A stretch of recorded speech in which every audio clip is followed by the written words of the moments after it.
Hello friends, आज हम करने वाले हैं एमसीक्यूज जो हमारे रिमेनिंग टॉपिक बचे थे पब्लिक एडमिनिस्ट्रेशन में, delegation, supervision and line and staff. ठीक है, तो चलिए शुरू करते हैं। फर्स्ट क्वेश्चन है, the administrative thinker who states that the concept of delegation is mere myth of organization theory. अब ये किसने कहा था कि delegation is a mere myth, delegation केवल एक मिथ है? ये बोला था एमपी फोलेट ने। ठीक है, ये आपके लेक्चर्स में इंक्लूडेड नहीं है, इसीलिए मैंने इसको एमसीक्यूज में इंक्लूड किया हुआ है। जो पॉइंट्स रह गए हैं वो इसमें कवर हो जाएंगे। इन्होंने कहा था, she believe that authority belongs to the job and stay with the job.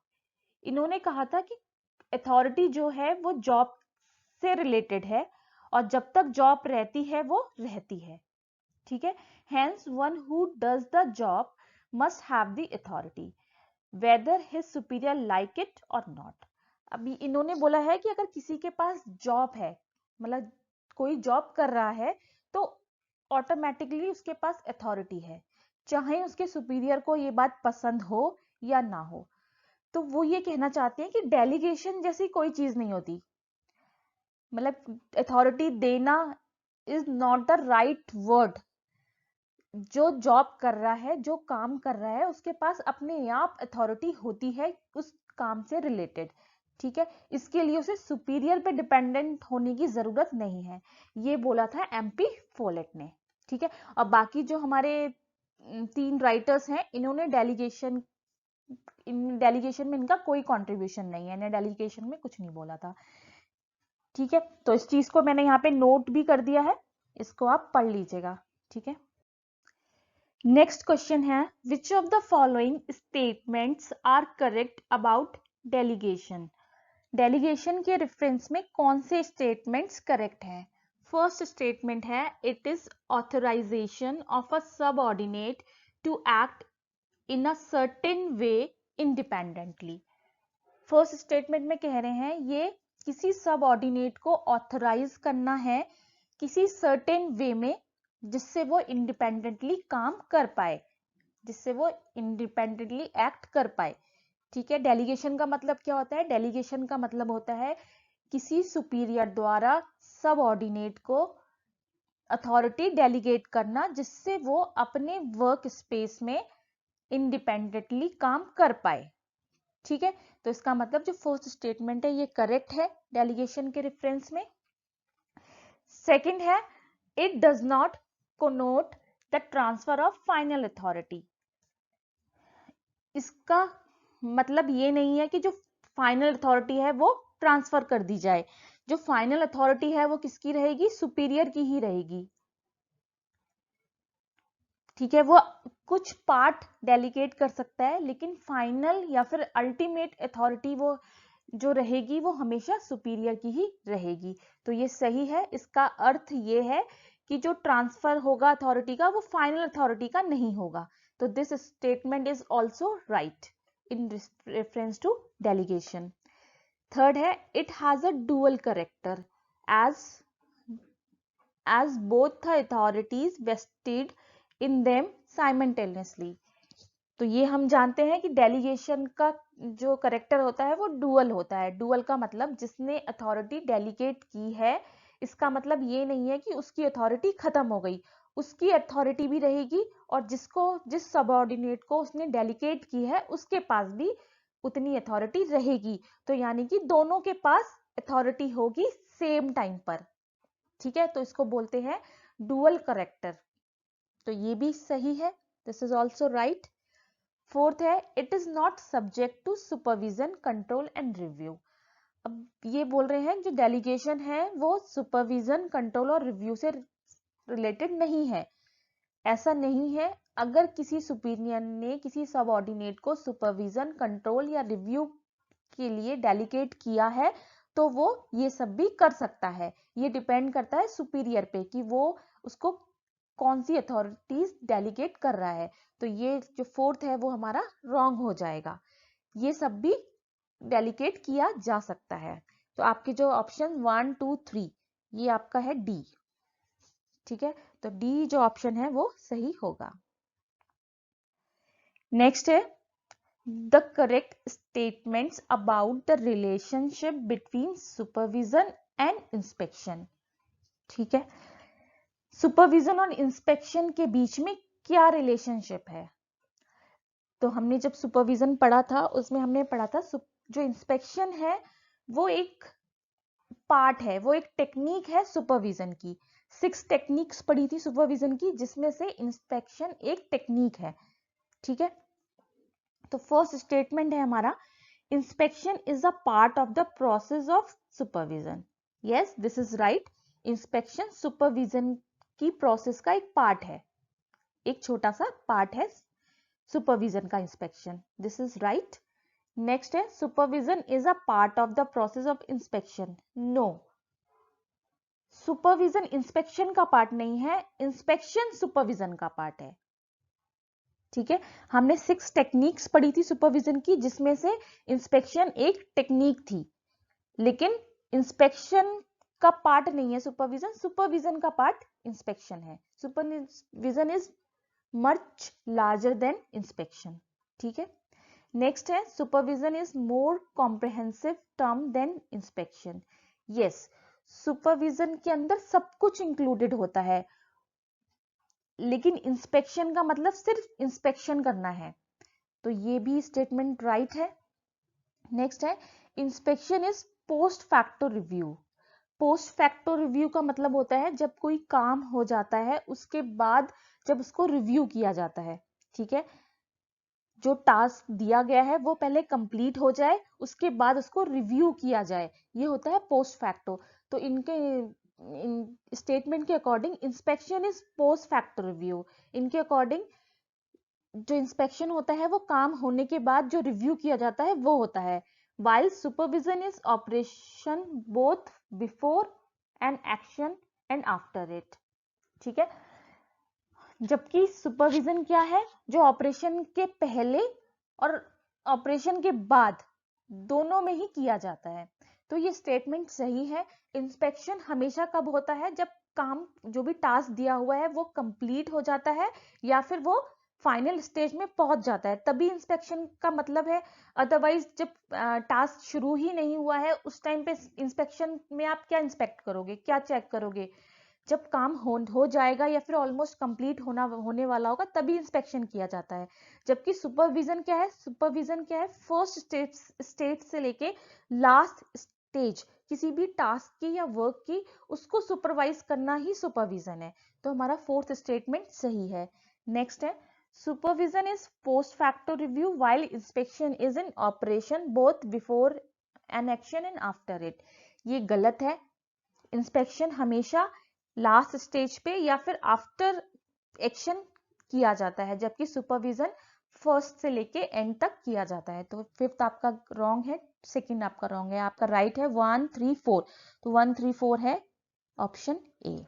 ठीक है, और टेरी ने क्या बोला था, टेरी ने भी डेफिनेशन दी थी डेलीगेशन की। इन्होंने बोला था किसी यूनिट या फिर किसी एग्जीक्यूटिव द्वारा किसी दूसरे एग्जीक्यूटिव या यूनिट को अथॉरिटी देना डेलीगेशन है। ठीक है, और मिलेट ने बोला था किसी को भी सिंपली ड्यूटी असाइन करना ही डेलीगेशन है। ठीक है, इन दोनों ने भी डेफिनेशन दी थी पर इनके वर्ड्स अलग थे। और प्रिफनर ने क्या दिया था, इन्होंने हिंड्रेंसेस दिए थे।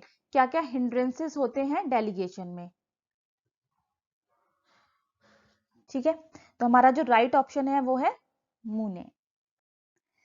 नेक्स्ट है delegation of authority means more than simply assigning duties to other in more or less detail. ये जस्ट मैंने अभी बताया, डेलीगेशन का मतलब सिंपली ड्यूटी असाइन करना। ये किसने बोला था, मिलेट ने। ठीक है, मूने ने बोला था किसी सुपीरियर द्वारा जूनियर को असाइन करना। टेरी ने बोला था किसी यूनिट या फिर एग्जीक्यूटिव को द्वारा किसी दूसरे एग्जीक्यूटिव या यूनिट को अथॉरिटी देना डेलीगेशन है इन वर्ड्स ऑफ टेरी। और मिलेट ने बोला था सिंपली ड्यूटी असाइन करना डेलीगेशन है। ठीक है, द नेक्स्ट क्वेश्चन है the principle of supervision is inherent in the principle of. अब सुपरविजन जो प्रिंसिपल है वो किसमें निहित है, किसमें इंक्लूडेड है, ठीक है। स्पैन ऑफ कंट्रोल क्या कहता है, ये मैक्सिमम लिमिट होती है किसी भी एग्जीक्यूटिव की कि वो एक टाइम पे कितने नंबर ऑफ सब ऑर्डिनेट्स को कंट्रोल और डायरेक्ट कर सकता है, ठीक है। कोऑर्डिनेशन क्या होता है, दो यूनिट्स या फिर दो एग्जीक्यूटिव के बीच में जो कोऑर्डिनेशन होता है वो कोऑर्डिनेशन होता है। अब हायरार्की क्या होती है, हायरार्की का मतलब होता है एक ऐसा सिस्टम, एक ऐसा स्केलिंग सिस्टम जिसमें हर सुपीरियर एक सबऑर्डिनेट को हैंडल करता है, ठीक है। इसको हायरार्की सिस्टम कहते हैं। और जो सुपरविजन है वो क्या है, हायरार्की का ही पार्ट है। जो सुपीरियर है वो किसको सुपरवाइज करता है, अपने सबऑर्डिनेट को, ठीक है। तो supervision is the part of hierarchy. Unity of command, unity of command भी हायरार्की का ही प्रिंसिपल है, यानी कि ये भी किसमें इंक्लूडेड है, हायरार्की में ही इंक्लूडेड है, सुपरविजन भी और यूनिटी ऑफ कमांड भी। तो आपका option C is the right answer. Next question है the techniques of supervision are. Techniques कौन कौन सी हैं सुपरविजन की, ठीक है। तो फर्स्ट है आपका प्रोमलगेशन ऑफ सर्विस स्टैंडर्ड, ये टेक्निक है, ठीक है। प्रोमलगेशन का मतलब होता है जो मूल सिद्धांत होते हैं किसी भी ऑर्गेनाइजेशन के, उसको एग्जीक्यूटिव द्वारा या फिर सुपीरियर द्वारा अपने सबऑर्डिनेट को बताना, ये टेक्निक है सुपरविजन की, ठीक है। नेक्स्ट है praevia approval of individual projects, पहले से अप्रूवल लेना किसी भी इंडिविजुअल प्रोजेक्ट का अपने सुपीरियर से, ये भी आपकी टेक्निक है सुपरविजन की। नेक्स्ट है अप्रूवल ऑफ की सबऑर्डिनेट पर्सनल, ठीक है। जो भी आप जो आपकी फील्ड यूनिट है या फिर सब ऑर्डिनेट यूनिट है, उसमें जो भी आप पर्सनल्स यूज कर रहे हो या उनको अपॉइंट कर रहे हो, उनका अप्रूवल किससे लेना, अपने सुपीरियर से लेना, ये भी टेक्निक है सुपरविजन की। यस। फोर्थ है budgetary limitation upon the magnitude of operations, तो जितनी भी बजटरी लिमिटेशंस होती हैं सबऑर्डिनेट यूनिट पे, वो कौन मॉनिटर करता है, वो एग्जीक्यूटिव मॉनिटर करता है, यानी कि सुपीरियर मॉनिटर करता है, ये भी एक टेक्निक है सुपरविजन की। नेक्स्ट है a reporting system on work progress, yes, ये रिपोर्टिंग सिस्टम या फिर फीडबैक सिस्टम भी टेक्निक है सुपरविजन की, जिसमें सुपरवाइजर को ये पता रहता है कि आप उसकी जो सबऑर्डिनेट यूनिट है या फिर उसका सबऑर्डिनेट जो है वो क्या कर रहा है। 6 टेक्निक्स थी, ये 5 टेक्निक्स है और 6 थी आपकी इंस्पेक्शन, इसके द्वारा भी सुपरविजन किया जा सकता है। तो ये पांचों ही आपके सही हैं, तो last option is the right option. Next question है the ingredients of supervision are. Ingredients 6 ingredients बताए थे, किसने बताए थे, जेडी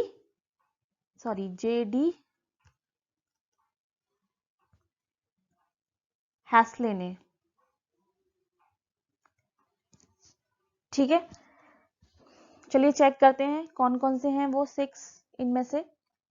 फर्स्ट है मेजरिंग एंड रेटिंग परफॉर्मेंस, ठीक है। मतलब सुपरवाइजर का क्या काम होता है, मेजर करना, रेट करना, किसको, परफॉर्मेंस को। Yes, this is right. Next है रिवॉर्डिंग फॉर गुड वर्क, अच्छे काम के लिए रिवॉर्ड देना, ये भी सही है। Teaching the person how to do work, ये भी सुपरविजन का काम है, सुपरवाइजर का काम है कि अपने सबऑर्डिनेट को जो काम वो कर रहा है उस काम को कैसे करना है, ये इसके बारे में बताना भी सुपरवाइजर का काम है, ठीक है। नेक्स्ट है fitting each person harmoniously into a work group, हर इंसान को उसके रिस्पेक्टिव जो जिस लेवल का वो काम कर सकता है उस वर्किंग ग्रुप में फिट करना, वो काम भी किसका है, सुपरवाइजर का। यस। नेक्स्ट है selecting the right person for each job, हर काम के लिए राइट पर्सन को सिलेक्ट करना भी किसका काम है, सुपरवाइजर का काम है, ठीक है।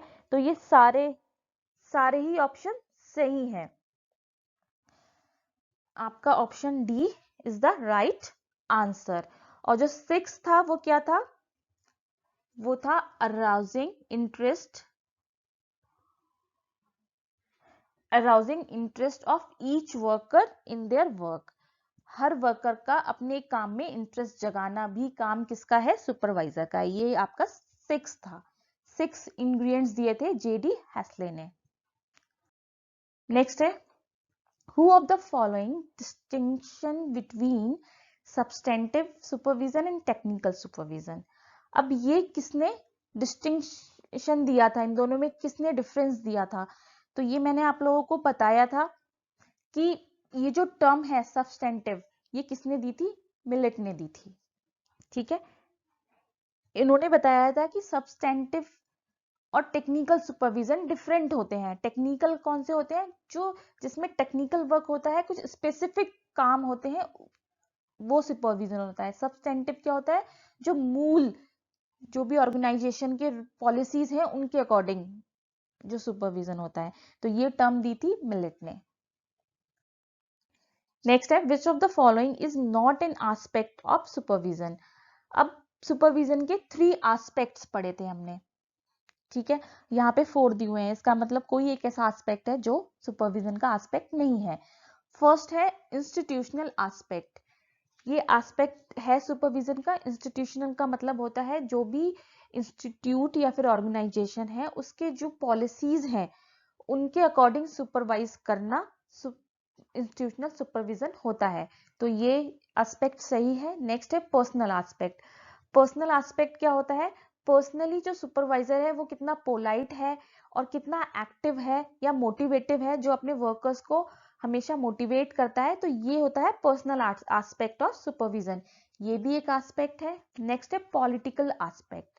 नहीं, पॉलिटिक जो है, अगर किसी ऑर्गेनाइजेशन में पॉलिटिकल एस्पेक्ट्स हैं या फिर पॉलिटिक्स हो रही है तो this is the wrong thing, ये एस्पेक्ट नहीं है। ठीक है, तो दिस इज रॉन्ग। नेक्स्ट है टेक्निकल एस्पेक्ट्स। यस, जो स्पेसिफिक फील्ड्स होते हैं उनमें टेक्निकल सुपरविजन की जरूरत पड़ती है। तो टेक्निकल एस्पेक्ट्स भी किसका एस्पेक्ट है? सुपरविजन का एक फेज है। ठीक है, तो आपका जो राइट आंसर हो गया, सॉरी, आपको पूछा गया है जो नहीं है, नॉट एन एस्पेक्ट। तो कौन सा नहीं है? पॉलिटिकल एस्पेक्ट नहीं है। तो राइट आंसर क्या हो गया? पॉलिटिकल। ये चीज का हमेशा ध्यान रहिए, एग्जाम में कई लोग कंफ्यूज हो जाते हैं और क्वेश्चन सही से नहीं पढ़ते हैं। यहाँ पे नॉट लिखा है, मतलब एस्पेक्ट्स नहीं पूछे हैं, जो एस्पेक्ट नहीं है वो पूछा है। ठीक है, तो इसका जो राइट आंसर होगा वो पॉलिटिकल एस्पेक्ट होगा। नेक्स्ट क्वेश्चन है, the staff must have passion of anonymity, this statement is associated with. ये हमने लास्ट लेक्चर में ही पढ़ा है। एनानिमिटी का मतलब होता है गुमनामी। तो किसने ये बोला था कि स्टाफ में किसका पैशन होना चाहिए? गुमनामी का पैशन होना चाहिए। मतलब स्टाफ को ये फील नहीं होना चाहिए कि मेरी पब्लिसिटी हो या मैं फ्रंट एंड में काम करूं, मैं लोगों में मेरी पहचान बने। ऐसा पैशन नहीं होना चाहिए, ऐसी सोच नहीं होनी चाहिए। ये स्टेटमेंट किसने दिया था? ये स्टेटमेंट दिया था ब्राउनलो कमेटी ने। ठीक है, ये हमने अभी लास्ट लेक्चर में ही पढ़ा है। नेक्स्ट है, the auxiliary departments in the government of India includes. अब ऑक्सिलरी डिपार्टमेंट्स कौन से होते हैं? ऑक्सिलरी डिपार्टमेंट्स वो होते हैं जो कॉमन हाउसकीपिंग सर्विसेज देते हैं सभी सभी गवर्नमेंटल ऑर्गेनाइजेशंस को। ठीक है, तो ऐसे कौन कौन से हैं? इसके एग्जांपल्स मैंने बताए थे लास्ट लेक्चर में। लॉ मिनिस्ट्री है, लॉ मिनिस्ट्री सारे ऑर्गेनाइजेशंस के लिए कॉमन है। ठीक है, नेक्स्ट है ministry of information and broadcasting, this is also a auxiliary department. ठीक है, नेक्स्ट है डिपार्टमेंट ऑफ पार्लियामेंट्री अफेयर्स, ये भी क्या है? एक ऑक्सिलरी डिपार्टमेंट है। ठीक है, नेक्स्ट है the central public work department, ये भी ऑक्सिलरी एजेंसी है। तो आपका option B is the right answer. Next है the staff in line are coordinates operating not in a hierarchical relation to staff over line. but on a horizontal plane of authority and responsibility under chief executive. Who said this? किसने बोला था ये बोला था, याद कीजिए, किसने बोला था कि जो स्टाफ और लाइन के बीच में रिलेशन होता है वो हायरार्कियल नहीं होता, सीनियर जूनियर का नहीं होता, किसका होता है, हॉरिजॉन्टल होता है, सेम लेवल पे होता है, सेम, दोनों की जो पोजीशन होती है वो सेम होती है, ठीक है, हॉरिजॉन्टल प्लेन पे होता है। ये किसने बोला था? ये बोला था अल्बर्ट लेपेक्सी ने, ठीक है, ये हमने अभी लास्ट ही लेक्चर में पढ़ा हुआ है। नेक्स्ट है, which one of the following is not a function of staff agency? Staff agency का इनमें से कौन फंक्शन नहीं है? नॉट अ फंक्शन, ये चीज हमेशा याद देखनी है क्वेश्चन में, नॉट अ फंक्शन। कौन कौन से फंक्शन नहीं है? फर्स्ट है प्लानिंग, प्लानिंग स्टाफ एजेंसी का फंक्शन है, स्टाफ एजेंसी प्लानिंग करती है, एडवाइजरी करती है, कंसल्टेशन करती है, प्लानिंग करती है, रिसर्च करती है, ठीक है, तो प्लानिंग फंक्शन है स्टाफ का, एडवाइजिंग भी फंक्शन है, कंसल्टेशन भी फंक्शन है। Achieving goal is not the function, ये किसका फंक्शन है? ये फंक्शन है लाइन एजेंसीज का, क्योंकि लाइन फील्ड पे काम करती है और स्टाफ एजेंसीज ऑफिस में प्लानिंग करती हैं, ठीक है, तो हमारा जो राइट आंसर होगा वो क्या होगा? Achieving goal. This is not the function of staff agency, okay. Next है, which of the following pair is correctly matched? अब आपको बताना है इनमें से कौन सा ऐसा पेयर है, पेयर्स नहीं, पेयर, कौन सा ऐसा पेयर है जो करेक्टली मैच्ड है, जो करेक्ट है, ठीक है। फॉर्मल अथॉरिटी किसने बोला था? बेवर ने। यूनिटी ऑफ कमांड यूविक ने। एक्सेप्टेंस थ्योरी फ्योल ने। स्पैन ऑफ कंट्रोल मुने ने। इनमें से कौन सा ऑप्शन सही है? अब ये मैं नहीं बताऊंगी, ये आप लोग मुझे बताएंगे, ठीक है। ये मैं इसलिए बोल रही हूँ, जब आप ये आंसर सर्च करोगे, ढूंढोगे, तो आप फॉर्मल अथॉरिटी भी पढ़ोगे, यूनिटी ऑफ कमांड भी पढ़ोगे, एक्सेप्टेंस थ्योरी भी पढ़ोगे, स्पैन ऑफ कंट्रोल भी पढ़ोगे। इसका मतलब पूरा चैप्टर आपका रिवाइज हो जाएगा। तो इसका आंसर बताएंगे आप लोग मुझे, मैं नहीं बताऊंगी, ठीक है। आप कमेंट सेक्शन में इसका आंसर बताइए और फिर फाइनली मैं इसका आंसर बताऊंगी, ठीक है। और आज ये हमारा पब्लिक एडमिनिस्ट्रेशन पूरा कंप्लीट हो गया, ठीक है। आज सारे एमसीक्यूज भी हो गए इसके। अब जो हम इसके और एमसीक्यूज हैं जो एग्जाम में आए हुए हैं, बाकी एग्जाम्स हैं, वो हम करेंगे मॉडल पेपर्स में, जो कि 15 जैन के बाद मैं शुरू करने वाली हूँ, ठीक है। उसमें सेक्शन ए और सेक्शन बी दोनों इंक्लूडेड होंगे, फुल पेपर होगा, वो आपको एक बार में अटेम्प्ट करना होगा, ठीक है। अब हम पढ़ेंगे personal administration and financial administration, ठीक है। ये आज हमारा पब्लिक एडमिनिस्ट्रेशन कंप्लीट हो गया। कंप्लीट होने का मतलब ये नहीं है कि आप इसको बॉक्स में बंद कर दें और सोच लें कि हमने पढ़ लिया, क्योंकि ये सबसे बड़ा टॉपिक है सेक्शन बी का, तो सबसे ज्यादा जो एक्सपेक्टेड क्वेश्चंस हैं वो इसी टॉपिक से आने वाले हैं। आप लोगों को इनको रिवाइज करना है बहुत अच्छे से, हर सेक्शन को, हर सब टॉपिक को बहुत अच्छे से। मैं एंड में इसका रिवीजन कराऊंगी, लेकिन रिवीजन केवल राइटर्स ने जो थॉट्स दिए हैं, जो डेफिनेशंस दिए हैं, उनका रिवीजन कराऊंगी, क्योंकि वो बहुत इंपॉर्टेंट है।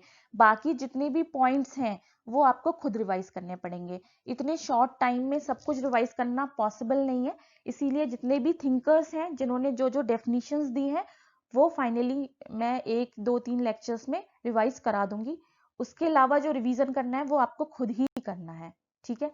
तो ऐसे ही पढ़ते रहिए, बने रहिए। Thank you so much, take care, bye bye.